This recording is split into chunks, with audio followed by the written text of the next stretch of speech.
Welcome to my another blog. আমার এবারের ব্লগটি হতে যাচ্ছে মায়ামি ফ্লোরিডা নিয়ে। সো চলুন শুরু থেকে শুরু করা যাক এন্ড স্টে টিউনড। সো মায়ামিতে আমরা গিয়েছিলাম এবছরের 2025-এর ফেব্রুয়ারি মাসে। তখন আমাদের এই স্টেট ওহায়োতে প্রচুর স্নোফল হচ্ছে অ্যান্ড রাস্তাঘাটে সব জায়গায় বরফ জমে আছে। দ্যাটস ওয়াই আমরা প্ল্যান করি কেননা কোনো একটা গরম জায়গা থেকে ঘুরে আসা যাক, অ্যান্ড সেটা হলো মায়ামি ফ্লোরিডা। যাই হোক, আমরা আমাদের গাড়ি এয়ারপোর্টের পার্কিংয়ে রেখে আমাদের প্রি বুক করে রাখা টিকিট নিয়ে চলে যাই ফ্লাইটে, এবং ফ্লাইট আওয়ার ছিল মেবি 2.5 ঘন্টার মতো সিনসিনাটি থেকে মায়ামি পর্যন্ত। অ্যান্ড আমরা অলরেডি যখন পৌঁছে যাই মায়ামি এয়ারপোর্টে, আমাদের জন্য আমাদের এক ছোট ভাই সেখানে ওয়েট করছিল। সো সে আমাদেরকে নিয়ে যায়। আমরা যেই প্রি বুকিং করে রেখেছিলাম একটা স্পোর্টস কার আমাদের মায়ামি ট্রিপের জন্য। ইউজুয়ালি আমরা কোনো ট্রিপে গেলে একটু কনভিনিয়েন্ট কারগুলোই নেওয়ার চেষ্টা করি, যেটাতে বসে কমফোর্ট হবে বা সব কিছু। বাট যেহেতু এটা মায়ামি ট্রিপ, ভাবলাম একটা এক্সোটিক কার নেওয়া যাক। দ্যাটস ওয়াই আমরা মেনলি এই স্পোর্টস কার বুক করেছি। সো গাড়ি হাতে পাওয়ার পর আমাদের প্রথম প্ল্যান ছিল কিছু খেতে যাওয়া, যেহেতু আমরা ফ্লাইটে করে এসেছি। অ্যান্ড ইউএসের ফ্লাইটগুলো অ্যাকচুয়ালি, স্পেশালি চিপ ফ্লাইটগুলো, এরা বিমানে কোনো খাওয়া দাওয়া দেয় না, শুধু পানি দেয়। সো আমরা যাচ্ছি এখন একটা রেস্টুরেন্টে, যেখানে আমরা খাবার রিভিউ অনেক ভালো পেয়েছি। আমরা কিছু কাবাব জাতীয় মেডিটেরিয়ান ফুড টাইপের কিছু একটা খাবো। অ্যান্ড আমাদের আজকের দিনের প্ল্যানটি ছিল খুবই সিম্পল। এই খাওয়া দাওয়া শেষ করে আমরা শুধুমাত্র সাউথ বিচে, মায়ামির যেই বিচটা সবচেয়ে বেশি পপুলার, সো সেই বিচে রাতের টাইমটা জাস্ট স্পেন্ড করতে যাব এবং ওইখানকার নাইট লাইফ অ্যান্ড ভাইব কেমন সেটা উপভোগ করতে যাব। সো আমরা খাওয়া দাওয়া শেষ করে সেদিকে এখন যাচ্ছি, এবং যেতে যেতে সিটি ভিউও এনজয় করছিলাম। অ্যান্ড আমরা অলরেডি চলে এসেছি সাউথ বিচ এরিয়াতে। অ্যান্ড এখানের নাইট লাইফটা আমার কাছে খুবই ভালো লেগেছে, খুবই ভাইব্রেন্ট, অ্যান্ড অনেক মানুষও ছিল, বিভিন্ন বার ছিল, রেস্টুরেন্ট ছিল। সো আমরা আমাদের গাড়ি এক জায়গায় পার্কিংয়ে রেখে তারপর বিচের কাছে চলে যাই। যেহেতু রাতের বেলা বিচে তেমন মানুষ ছিল না, সো আমরা বেশিক্ষণ বিচে না দাঁড়িয়ে আবার ভিতরে রোডের পাশে চলে আসি, যেখানে মানুষজন ওয়াক করছিল রেস্টুরেন্ট অ্যান্ড বারগুলোর আশেপাশে দিয়ে। অ্যান্ড সেখান থেকে আমি একটা ডাব নিই, কারণ আমি প্ল্যান করে রেখেছিলাম মায়ামি এসে আগে ডাব খাবো। কিন্তু ডাবের কথা কি বলবো, এত ছোট একটা ডাব। আমি আসলে এক্সপেক্ট করছিলাম যে আমি ফ্রেশ ডাব পাবো মায়ামিতে এসে, যেটা আমি পাই নাই। উল্টা ডাবের দাম ছিল $10-12, মানে বাংলাদেশি টাকায় প্রায় 1500 টাকা। যাই হোক, এই রোডের বিভিন্ন বার অ্যান্ড রেস্টুরেন্টের ভিতরে ছোট ছোট শোয়ের মতো হচ্ছিল, লাইক থাইল্যান্ডে যেরকম হয়। সো আমরা এখানে সেখানে একটু দাঁড়িয়ে দাঁড়িয়ে দেখছিলাম, অ্যান্ড তারপর আশেপাশে হাঁটাহাঁটি করছিলাম, আইসক্রিম খাচ্ছিলাম, অ্যান্ড ওইখান থেকে আমরা চলে আসি। এবং ওই দিন ছিল আমাদের অ্যানিভার্সারি, ফেব্রুয়ারি 22 তারিখে। এবং ওইখানের মায়ামিতে আমার হাজব্যান্ডের যে কিছু ছোটো ভাই থাকে, তাদের মধ্যে একজনের বার্থডে ছিল। সো ওরা আমাদের জন্য সারপ্রাইজ 2টা কেক অ্যারেঞ্জ করে, আমাদের অ্যানিভার্সারি অ্যান্ড ওই ছোটো ভাইয়ের বার্থডে মিলিয়ে। অ্যান্ড আমরা সাউথ বিচের কাছে এক জায়গায় দাঁড়িয়ে একটা পিৎজা রেস্টুরেন্টের সামনে পিৎজা খাই অ্যান্ড ওই কেক কেটে সেলিব্রেট করি। এবং ওইখানে কয়েকটা ছোটো ভাইয়ের বাবা মাও ছিল, সো তাদের সাথে এবং ছোটো ভাইদের সাথে আড্ডা দিয়ে আমাদের ওই দিনের ঘোরাঘুরি আমরা শেষ করি, প্রথম দিনের। এবং আমরা আমাদের মতো ব্যাক যাই। আমরা ছিলাম হচ্ছে একটা ছোটো ভাইয়ের অ্যাপার্টমেন্টে। অ্যান্ড মজার ব্যাপার হলো, ওই ছোটো ভাইয়ের একটা মোটরসাইকেলও আছে। সো আমার হাজব্যান্ড আবার বাংলাদেশে থাকতে মোটরসাইকেল পছন্দ করতো, চালাতো। অ্যান্ড আমরা রাতের বেলা 12টার পর মোটরসাইকেল নিয়ে বের হয়ে যাই মায়ামি রোডে ঘাটে একটু ঘুরে বেড়ানোর জন্য। এবং ওই দিনটা ওইখানেই শেষ করি। দেখা হবে নেক্সট দিন। হ্যালো এভরিওয়ান, আজকে হচ্ছে মায়ামিতে আমাদের দ্বিতীয় দিন। অ্যান্ড আজকে এখানে একটা বাঙালি মেলা হবে, সো আমরা একটু পরে সেই মেলায় যাব আর বে এরিয়াতে ঘুরতে যাব। So stay tune. আমরা সারাদিন কোথায় কোথায় যাই অ্যান্ড কী করি সেগুলো আজকে দেখাবো। সো আমরা প্ল্যান করি মেলায় যাব আমরা সন্ধ্যার পর। তাই দুপুরবেলা আমরা যখন বাসা থেকে বের হই, আমরা সবার আগে চলে গিয়েছিলাম মায়ামির বে এরিয়াতে। ওই দিনটা ছিল স্যাটারডে, ইউএসএতে উইকেন্ডের দিন। শনিবার অ্যান্ড রবিবার ইউএসএতে উইকেন্ড থাকে। সো আমরা বে এরিয়াতে গিয়ে মোটামুটি অনেক মানুষ পেয়েছি। সো এখানে লোকাল মানুষ ছিল, ট্যুরিস্ট ছিল, অনেকেই ছিল।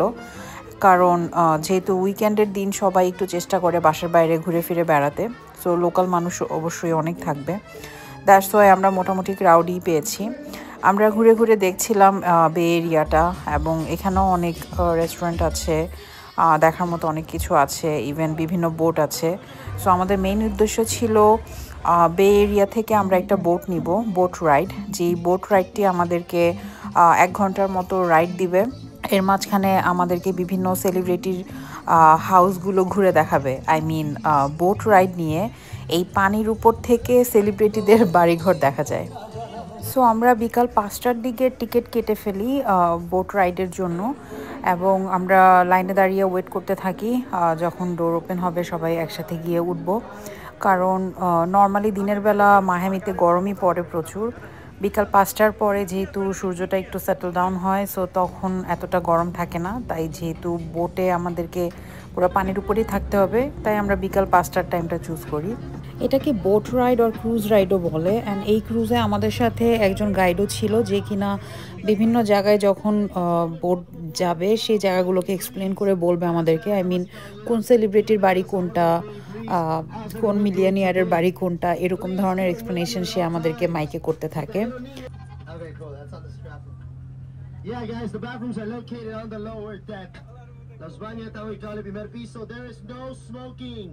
allowed anywhere on the vessel. But now I think it belongs to his ex-wife. And ইউএসএতে যেহেতু সেকেন্ড ল্যাঙ্গুয়েজ হচ্ছে স্প্যানিশ, তাই একবার ইংলিশে বলার পরই সে আবার সেটাকে স্প্যানিশে এক্সপ্লেন করছিল, কারণ আমাদের বোটে অনেক স্প্যানিশ যাত্রীও থাকতে পারে।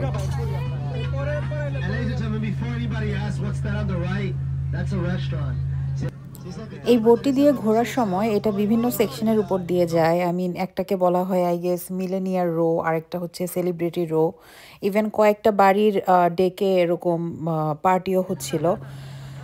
যাই হোক, সো আমরা এখন যাচ্ছিলাম মিলেনিয়ার রোয়ের উপর দিয়ে, তারপর আমরা যাব সেলিব্রিটি রোয়ের উপর দিয়ে। সেখানে আমরা জেনিফার লোপেজের বাড়িও দেখি। এই যে সামনের যে বাড়িটি দেখা যাচ্ছে তার 2টা বিশাল বিশাল বোট সামনে দাঁড়ানো, এটা হচ্ছে বিখ্যাত জেনিফার লোপেজের বাড়ি। এবং এই রোতে আমরা রিয়ানার বাড়িও পেয়েছি, I mean singer Rihanna. And then আরও অনেক অনেক সেলিব্রিটির বাড়ি ছিল। সো সবগুলো ক্লিপ আমার কাছে নাই, সো কয়েকটা বাড়ির ক্লিপ আমি এখানে অ্যাড করে দেখালাম। ইভেন সবাই যে সেলিব্রিটি তা না, এখানে অনেক বড় সায়েন্টিস্টের বাড়িও ছিল, তারপর হয়তো অনেক বড় রিয়েল এস্টেটের মালিকের বাড়িও ছিল, এরকম টাইপের। সো সেলিব্রিটিদের বাড়ি অ্যান্ড এই বিখ্যাত বিখ্যাত মানুষদের বাড়িঘর দেখে আমরা ব্যাক যাচ্ছিলাম। যাওয়ার সময় এখানে একটা আইল্যান্ডের উপর এরকম একটা অ্যাপার্টমেন্ট দেখি অনেকগুলো একসাথে। এই অ্যাপার্টমেন্টগুলোও হচ্ছে এক একটা মিলেনিয়ারের অ্যাপার্টমেন্ট। যাই হোক, সো ঘোরাঘুরি শেষ করে তারপর আমরা আবার হচ্ছে বে সাইডে চলে আসি আমাদের বোট নিয়ে ব্যাক করে। অ্যান্ড তারপর আমরা ওই দিন রাতের বেলা চলে যাব হচ্ছে বাঙালি যে মেলা হচ্ছে সেই মেলা উপভোগ করতে। মায়ামিতে বাঙালি কমিউনিটি অনেক বড়, সো এখানে মেলাগুলো খুবই জাঁকজমক করেই করা হয়। সো এই মেলাটাও অনেক বড় সড়ই ছিল। ভিতরে ঢোকার পর দেখলাম আমরা অনেক অনেক খাবারের স্টল, অ্যান্ড লোভ সামলাতে না পেরে ফার্স্টে আমরা খাওয়া শুরু করে দিই, যেমন ঝালমুড়ি, সিঙ্গারা, সমোচা, যা পেয়েছি তাই খেয়েছি। বাট পাশাপাশি এখানে বিভিন্ন কাপড়ের দোকান, তারপর বাচ্চাদের খেলনার দোকান, জুয়েলারির দোকান এসবও ছিল। আর কন্টিনিউয়াসলি এখানে কনসার্ট হচ্ছিল, আই মিন বড় করে একটা স্টেজ করা ছিল, যেই স্টেজের মধ্যে বাংলাদেশি স্টেজ পারফর্মার, নাট্যশিল্পী, তারপর হচ্ছে সোশ্যাল মিডিয়া ইনফ্লুয়েন্সার, সিঙ্গার যেমন আখি আলমগীর, ওনারা পারফর্ম করছিল। সো এটা খুবই হ্যাপিনিং একটা প্লেস ছিল অ্যান্ড মেলা ছিল।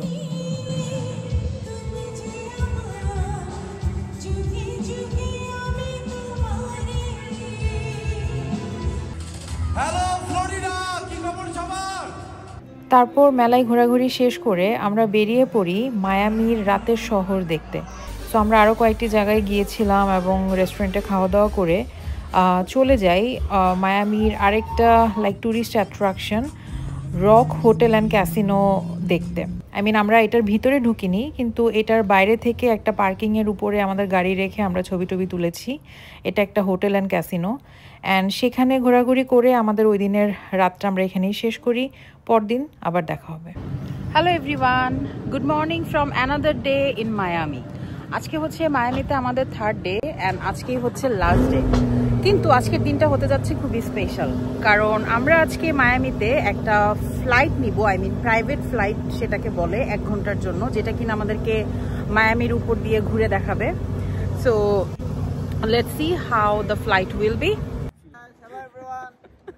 আর আমাদেরকে এই রেদওয়ান ভাইয়া, যিনি আমাদের পাইলট, উনি আজকে আমাদেরকে 1 ঘন্টা মায়ামি ফ্লোরিডার উপরে ঘুরিয়ে বেড়াবে। It's going to be so much exciting, so stay tuned. So hello everyone, ওরা সবাই ছবি দেওয়ার পোজে দাঁড়াইছে, বাট আমি অ্যাকচুয়ালি ব্লগের শট নিচ্ছি। এ হচ্ছে আমাদের ছোট ভাই আকাশ, খুবই আদরের ছোট ভাই, যদিও আমাদের থেকে খুব বড় মানুষের মতো ভাব ধরে। আর উনি হচ্ছে রেদওয়ান, আমাদের পাইলট আজকের, আকাশের ফ্রেন্ড। আর উনি হচ্ছে আমাদের আরেক ছোট ভাই, রানার বেস্ট ফ্রেন্ডের আপন ছোট ভাই মিম। সো চলুন এখন আমাদের মায়ামির উপরে 1 ঘন্টা ফ্লাইট রাইড শুরু করা যাক।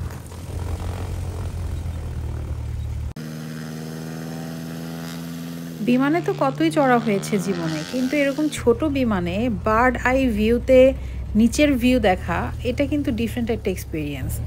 লাইক এরকম খুব কম জায়গায় আছে যেখানে গিয়ে এরকম ফ্লাইট রাইড নেওয়া যায়, আর এগুলা খুবই কস্টলি হয়।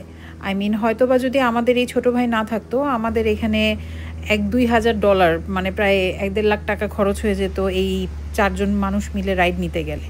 কিন্তু ও থাকাতে আমরা জাস্ট কিছু যেই ফিগুলা থাকে, পার্কিং ফিটি, এইসব দিয়ে আমরা রাইডটা নিয়েছি, তাও 1 ঘন্টার জন্য। আমরা আমাদের ওহাইও থেকে ক্লিভল্যান্ডে পুতিন বেতে গিয়েছিলাম ঘুরতে কিছুদিন আগে। সেখানে জাস্ট 5 মিনিটের জন্য $100 দিয়ে আমরা একটা ফ্লাইট রাইড নিয়েছিলাম, যেটা ফিল হয়েছিল জাস্ট আকাশে উঠলাম আর নামলাম। আর এখানে যেহেতু পাইলট ছিল আমাদের নিজেদেরই মানুষ, একটু আগে যে ভিডিওতে দেখালাম আমাদের ছোট ভাই রেদওয়ান, সে ইউএসএতে নিজে পাইলট ডিগ্রি কমপ্লিট করে সে এখন অন্যদেরকে ট্রেন করে পাইলট হওয়ার জন্য। সো আমরা খুবই সেফ হ্যান্ডে ছিলাম, নিজেদের মানুষ হওয়ার কারণে এই ফ্লাইটের ভিতর থেকেও আমরা ভিউ উপভোগ করছিলাম, প্লাস নিজেরা গল্প করছিলাম, আড্ডা দিচ্ছিলাম অ্যান্ড উড়ে বেড়াচ্ছিলাম। সো সব কিছু মিলে আমাদের এক্সপিরিয়েন্স খুবই ভালো ছিল। আর পাইলটের কারণে এক্সপিরিয়েন্স আরও বেশি বেটার হয়েছে, কারণ সে নিজে ট্রেন করে। সো আমরা নিশ্চিন্তে ছিলাম যে everything gonna be fine if Allah wants. এই যে এই ফ্লাইটটা আমরা মাত্র নিয়ে নামলাম, it was really a nice experience. আমার কান এখনও তালা লেগে আছে, আই মিন যেহেতু হাইট আপ ডাউন হয়, সো নামার পর থেকে আমি কানে কম শুনতেছি। যাই হোক, এখন আমরা এখান থেকে বের হয়ে যাব এবং চলে যাব একটা সুন্দর আবাসিক এরিয়ার দিকে, যেখানে গিয়ে আমরা একটু ড্রোন টোন উড়িয়ে ফটোশ্যুট করব।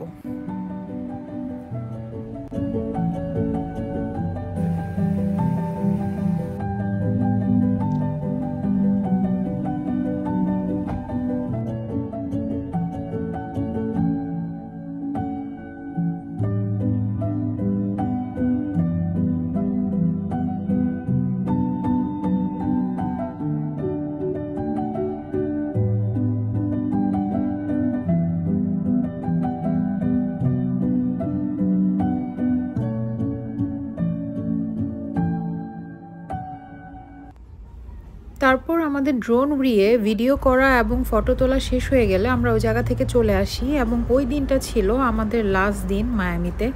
তো আমরা যে গাড়িটা এই কয়দিন আমাদের সাথে রেন্টে রেখেছিলাম, সেটা ওই দিন বিকাল 4টার মধ্যে আমাদেরকে রিটার্ন করতে হতো। সো আমরা চলে গিয়েছিলাম কারটাকে রিটার্ন করে দিতে। অ্যান্ড তারপর আমাদের এই ছোটো ভাইয়ের কারে করে আমরা বাকি দিনটুকু, আই মিন আমাদের ফ্লাইট যেহেতু রাতে ছিল, বাকি সময়টুকু ঘোরাঘুরি করব। সো আমরা চলে যাই এই রেস্টুরেন্টে খাওয়া দাওয়া করতে, অ্যান্ড সেখানে গিয়ে আমরা কিছু ইন্ডিয়ান ফুড অর্ডার করি। অ্যান্ড সেখানে ইন্ডিয়ান ফুড খাওয়া দাওয়া শেষ করে আমাদের প্ল্যান ছিল আমরা আমাদের ওহাইওতে ব্যাক আসার আগে কোনো একটা বিচে যাব। তাই আমরা চলে গিয়েছিলাম এই হালান্ডেল বিচে। এই বিচে গিয়ে আমরা মোস্টলি লোকাল মানুষজনই দেখতে পেয়েছি, এবং দেখছিলাম যে তারা সব বাসা থেকে জিনিসপত্র নিয়ে এসে বিচে বসে আড্ডা দিচ্ছে, চিল করছে। সো আমাদের বিকালের টাইমটা বিচে ভালোই কাটে,